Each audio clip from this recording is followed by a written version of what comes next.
Leann, you ready? I think so. Yes, thank All you. right, all right. Let's do it here. All right, we're recording. Ready? So five, four, three, two, and one. Our folks, welcome back to the podcast. I'm very excited to have as my guest today, Leann Johnson. Leann, welcome.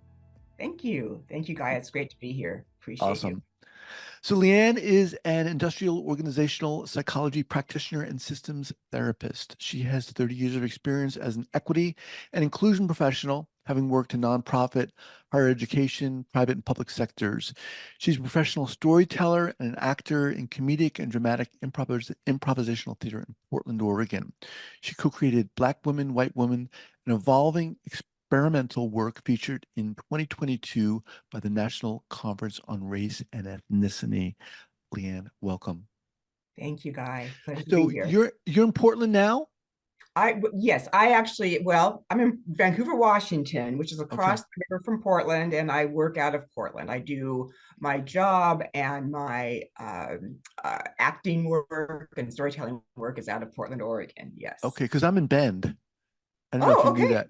Yeah, Oh, right down, right through the mountain passes there. yes, yes. Where are you from originally? I am originally from Portland, Oregon. Oh, I cool. lived in Portland until I was 10, and then family uprooted and went across the Columbia River to Vancouver, Washington, where I've lived ever since. Awesome. So really interesting bio. How did this start for you? How did this interest in organizational psychology, comedy, take us there? Okay, well, it's a roundabout pathway.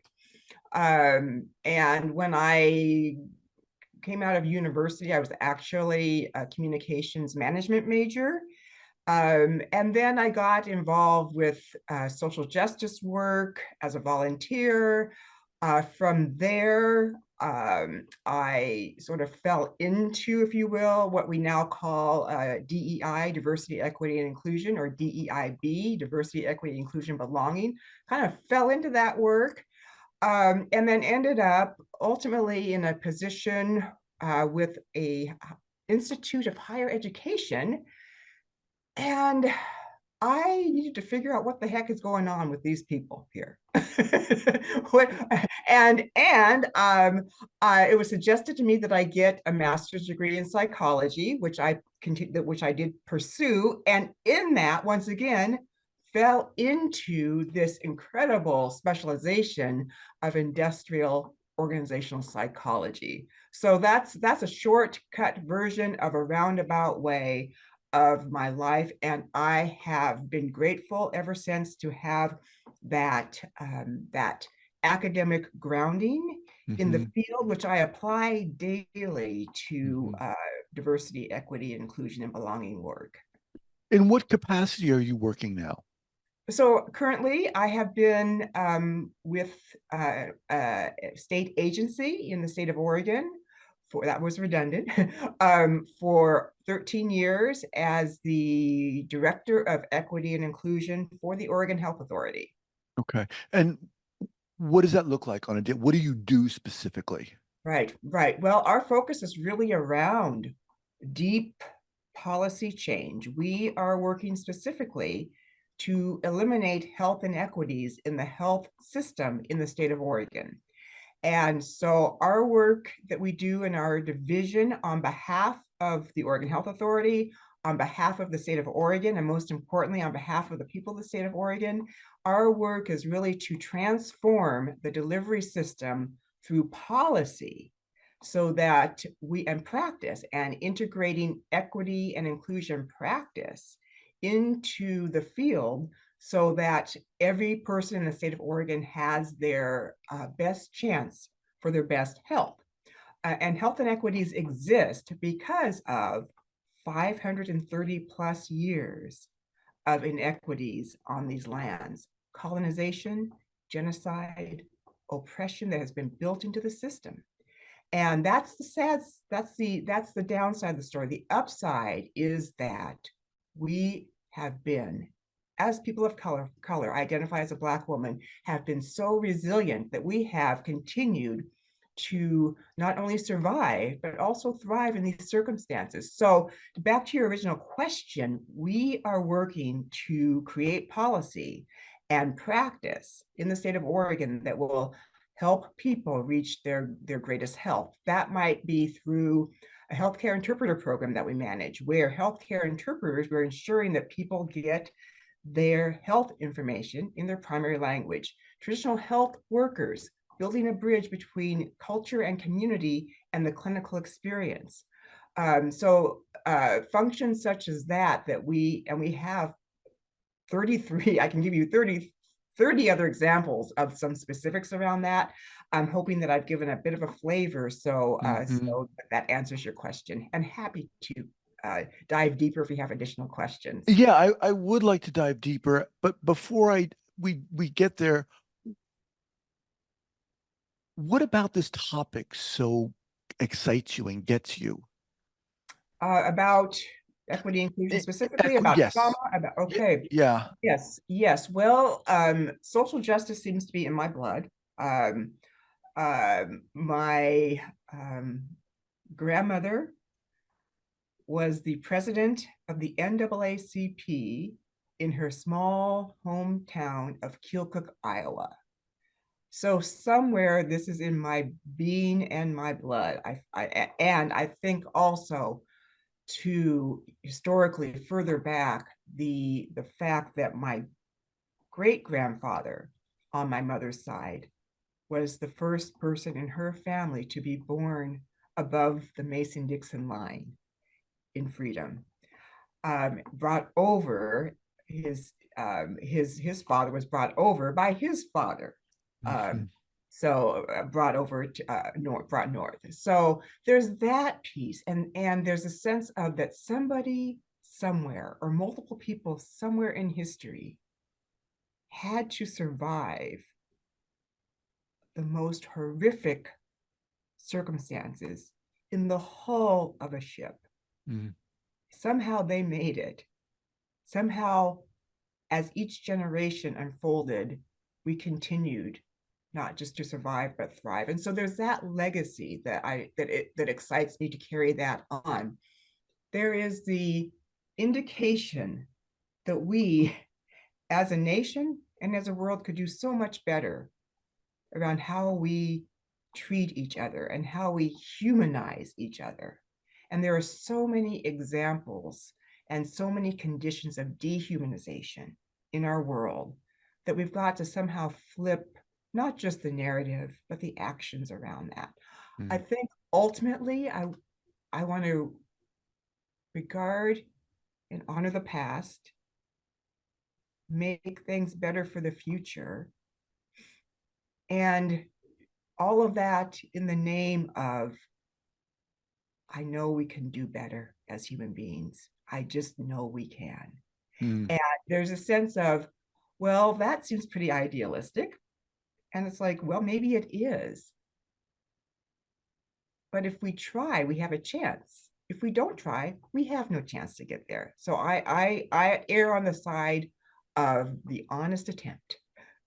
Well, that's super inspiring, and I really appreciate that. And I agree with everything you're saying. I'm a big proponent of, uh, starting small in a sense with the person in front of us, Yes. and that makes such a difference. And I can sit here and think of a lot of inequities, especially around the health topic of health. But let's give us some examples. Let's get specific for our listeners here who might be wondering.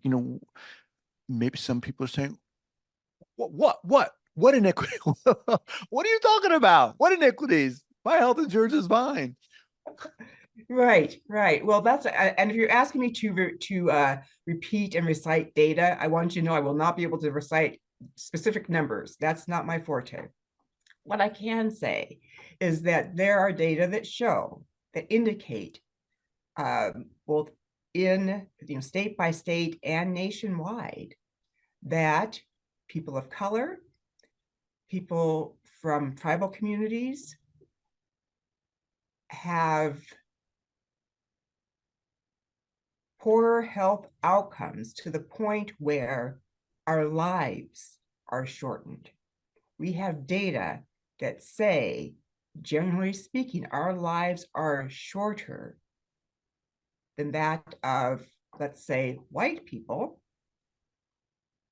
because of health inequities. Now, some people, and that's one of just many, many data points. And we always have to remember that these data are about people. There's a person attached Right. to those Right. numbers, people and communities attached to those numbers.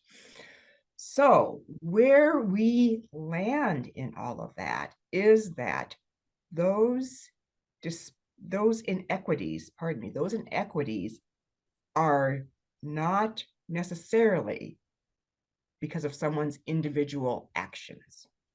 Okay. These inequities relate to, again, centuries upon centuries of colonization, genocide, dehumanization of peoples. Mm-hmm. And so to say that this is about, well, you better eat an apple instead of a Snickers candy bar, well, certainly we have our own agency around our health, yes. And Mm-hmm. there's a broader context that is impacting health and bringing greater harm to certain populations of people because of this legacy of racism and oppression. And so we take this work way upstream to address the historical and contemporary injustices that are still in existence in our nation on these lands with that historical legacy of 530 plus years of So colonization. how do you tackle that? How do you address that? What does that mean? You take it Yes, upstream. yes, Yeah. yes. Well, basically, I think of the work of Dr. David Williams and Dr. Kamara Jones, in particular, Harvard researchers, and um, their work indicates that, like for example, even when you control for things like income, education, which are considered what are called social determinants of health, criminal justice system, transportation, even when you control in those areas, when you add race to the equation,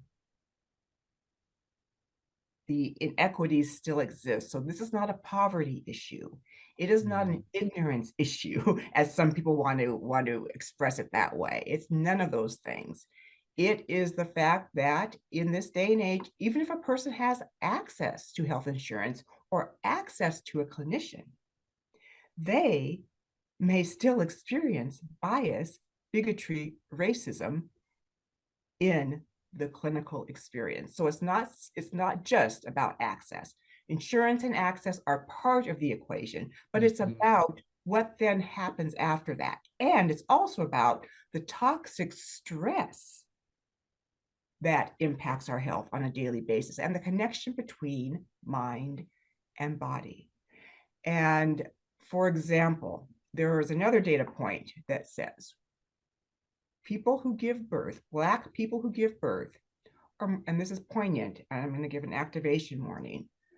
Black people who give birth are more likely to lose that infant in the first year than white people who give birth.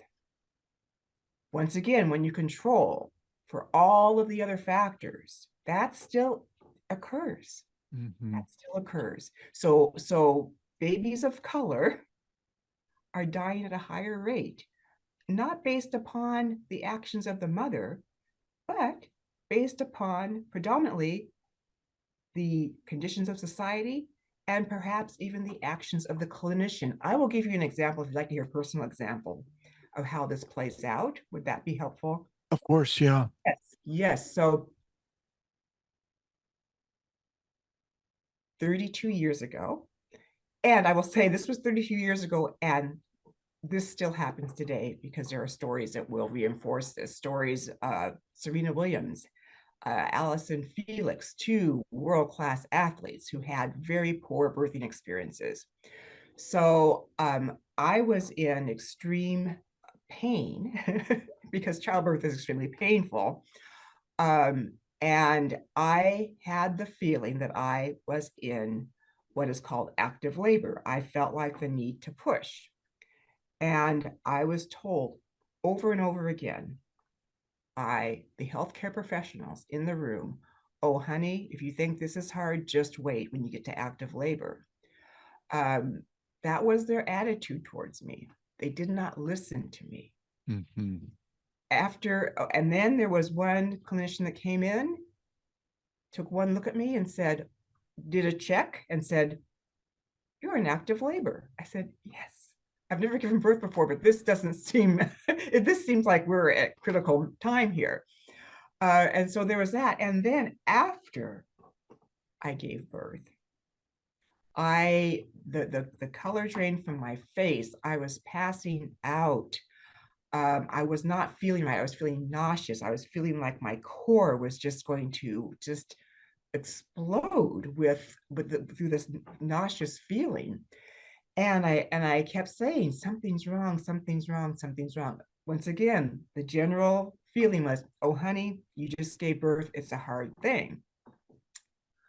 Um, Again, one clinician out of a room full of clinicians walked in, took one look at me, and knew something was wrong, and went through an intervention, which I will not give the gory details around. Uh, and I had a postpartum hemorrhage Mm. that went unrecognized for I cannot tell you how long, but for quite some time, to the point where the intervention was pretty graphic and radical. I'll just say that. And so that story and those stories that get repeated, that still occur, are stories around our dehumanization. Now, does it, first of all, thank you for sharing that personal Yeah, story. yeah. And I excuse my ignorance here, but is, are we talking about white clinicians solely? Not necessarily, not Or are we necessarily. talking about a system We're talking about a system that that, primarily moves and operates from a patriarchal us against them, top down way? I think that's a great way to put it. I think that's a great way to put it. And it is, if you as an individual, as a clinician, went through, or as any individual in this country, quite frankly, that was born here and here, or here during their formative years, we are bombarded with messaging, um, in our classrooms, in our workplaces, related to that either explicitly or implicitly dehumanize. And so the entire system has been built around, I will just say it, white supremacy.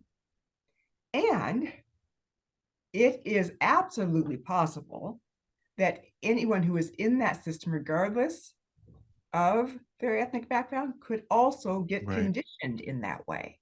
right.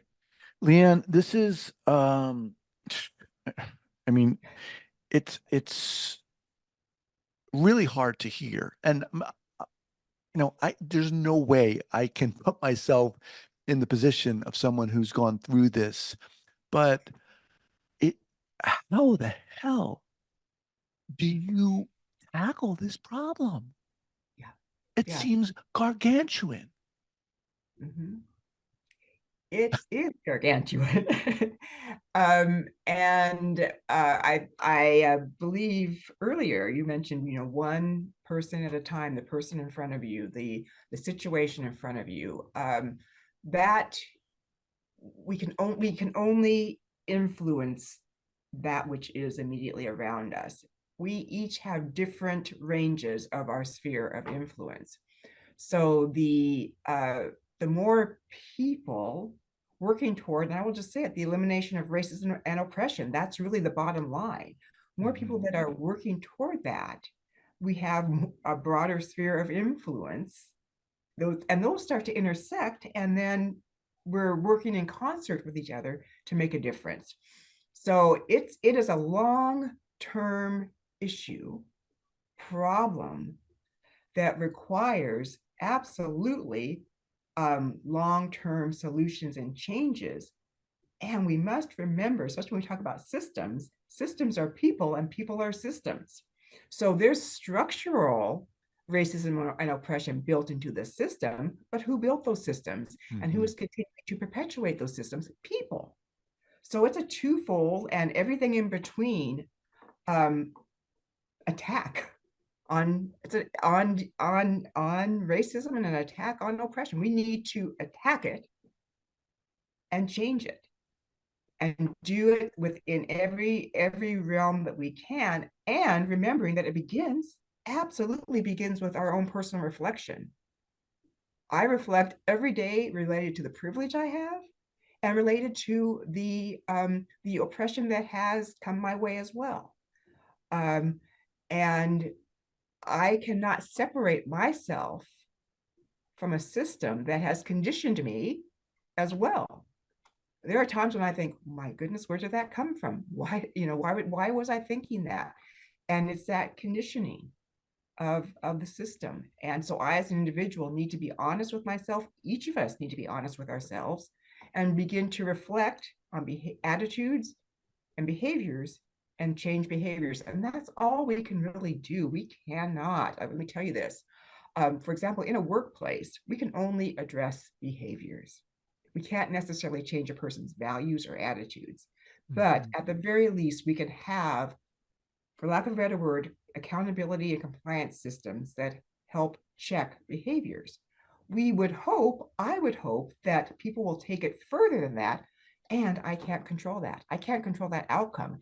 And having that realization that I cannot control that outcome has been absolutely instrumental in me working to maintain within this as best I can my own mental health, quite frankly, and If trauma. if we look at the state of things in terms of an arc over history, is there improvement? Has there been You an know, improvement? that's a good question, and it would depend on what frame one is coming from in that. When we regard our laws, civil rights law, um, gender affirming care that we just passed in the state of Oregon, the federal law that says people from when we talk about national origin and the Affordable Care Act, that people must receive their health information in their primary language if the program is receiving federal funds. I mean, so laws have definitely moved progressively to support the humanity of people. I mean, we can say that we've come a long, long way.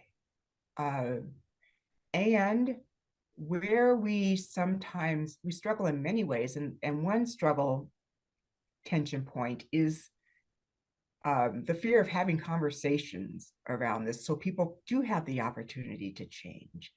And so it's a cliche, uh,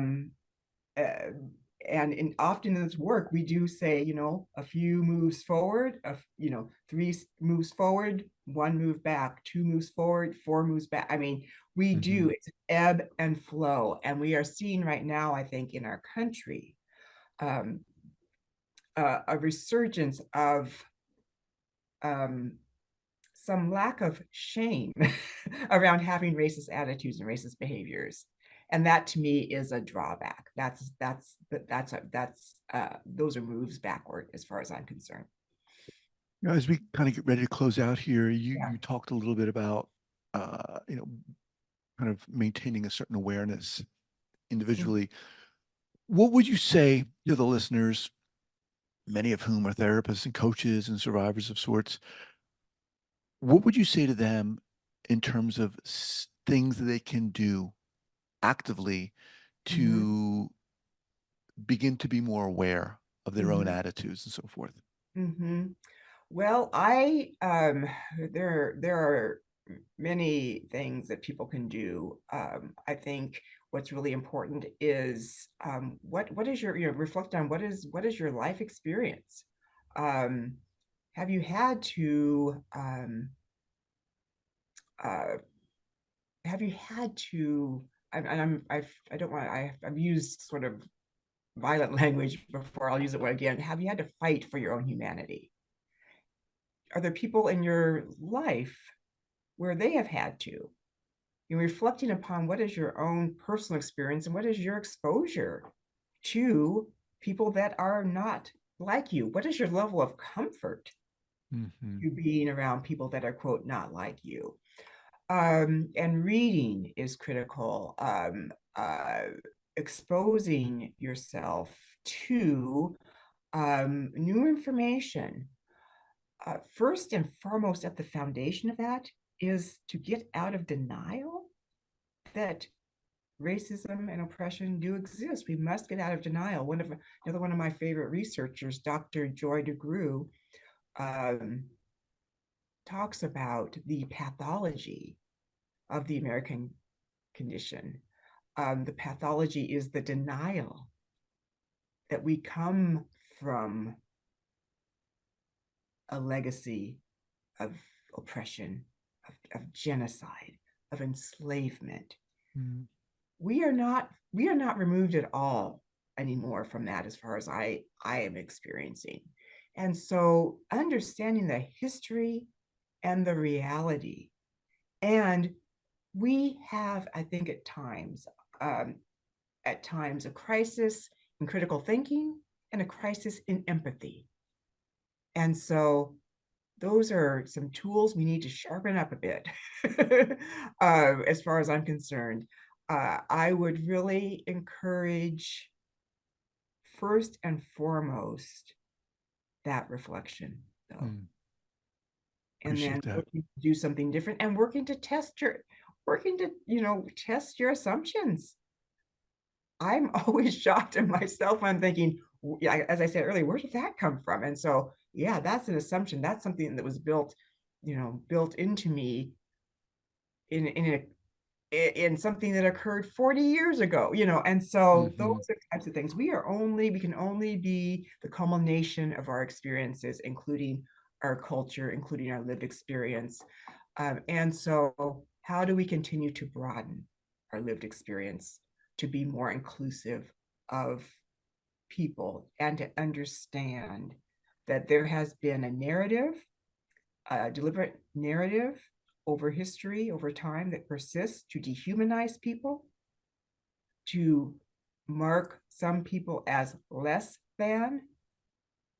There are many examples of that are horrific in this day and age. And we've got to check that in ourselves. We have to check, where are we holding and regarding people as less than human? And I think we'd be surprised if each of us really sat with ourselves and reflected on that. Yeah, I appreciate that. I appreciate you. I really appreciate you coming on here and sharing your story and being vulnerable. I mean, that's what I'm hoping this podcast is about. If people are interested in getting in touch with you, how can they do that? What's the best way? Well, I'm almost 62 years old, and this is not necessarily an age thing, because I know many people that are they've got websites and all this. I don't have a website. I can provide an email address if that's helpful. If you want, you don't have to. Yes. Well, Or I can have people reach out to me and then I can pass something on. Okay, yeah, I can do that. You can reach out to me via my website, traumatherapistpodcast.com, and I can send that off to you. Leann, love talking to you. You're welcome back here anytime. Oh, thank you. Yeah, I appreciate it. And you're just so friggin' inspiring. Love it. Yes. Well, thank you. Appreciate the opportunity, and right back at you. I've appreciated the opportunity to connect and to talk, and so thank you. You're welcome. All right, we'll be in touch. All right, thanks so much. Bye-bye.